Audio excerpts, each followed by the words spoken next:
బీజేపీని వదిలి వెళ్లిన తర్వాత గోషామహల్ ఎమ్మెల్యే రాజాసింగ్ యమ యాక్టివ్ అయ్యారు. ఆయన శివసేనలో చేరుతున్నారో లేదో ఇంకా తెలియలేదు. కానీ ఆయన మాత్రం పాత పార్టీ బీజేపీపై ఓ రేంజ్లో విరుచుకుపడుతున్నారు.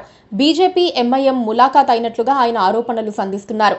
ఫాతిమా కాలేజ్ మీద చెయ్యి వేసే దమ్ము బీజేపీకి కానీ కాంగ్రెస్ కు కానీ ఉందా అని ఆయన నిలదీస్తున్నారు. బీజేపీ ఎమ్మెల్యే రాజాసింగ్ పార్టీకి ఎమ్మెల్యే పదవికి గుడ్ బై కొట్టిన సంగతి విదితమే. ఈ నేపథ్యంలో రాజాసింగ్ తన మాటల దాడిని బీజేపీ మీద కొనసాగిస్తూనే ఉన్నారు. తెలంగాణ బీజేపీకి కొత్త ప్రెసిడెంట్గా రామచంద్రరావు నియమితులయ్యారు.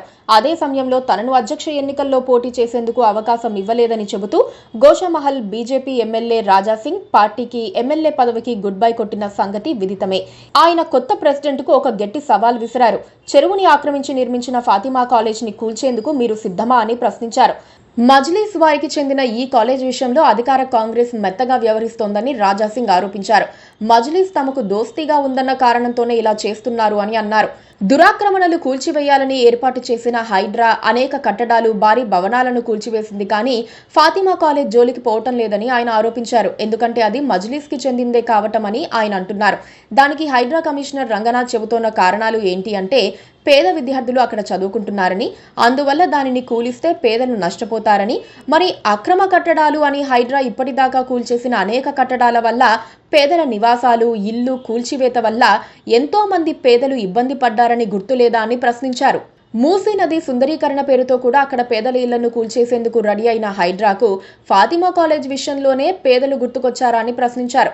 కాంగ్రెస్ ప్రభుత్వం ఫాతిమా కాలేజ్ జోలికి పోదని తేరుతోన్న నేపథ్యంలో బీజేపీ రాష్ట్ర అధ్యక్షుడు రామచంద్రరావు అయినా రంగంలోకి దిగాలని ఆయన కోరారు.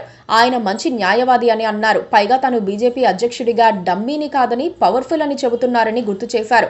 ఈ నేపథ్యంలో రామచంద్రరావు తన న్యాయవాద అనుభవాన్ని ఉపయోగించి హైకోర్టులో కేసు వేసైనా ఫాతిమా కాలేజ్ ని కూల్చే విధంగా చర్యలు తీసుకోగలరా అని ప్రశ్నించారు. ఆ సత్తా చూపాల్సిన సమయం ఇప్పుడు ఆసన్నమైందని ఆయన అన్నారు. ఇక్కడ మరో కోణం కూడా ఉంది. రాజాసింగ్ రాజీనామాను ఆమోదిస్తే గోషామహల్లో ఉప ఎన్నిక వస్తుంది.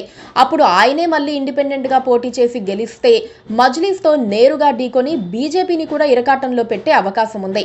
ఆ పని జరగాలనే రాజాసింగ్ ఇప్పుడు రెచ్చగొడుతున్నారు. సొంత బలం మీద గెలుస్తానని చెప్పేందుకు ఆయన ప్రయత్నిస్తున్నారు. చూడాలి మరి ఏం జరుగుతుందో. Please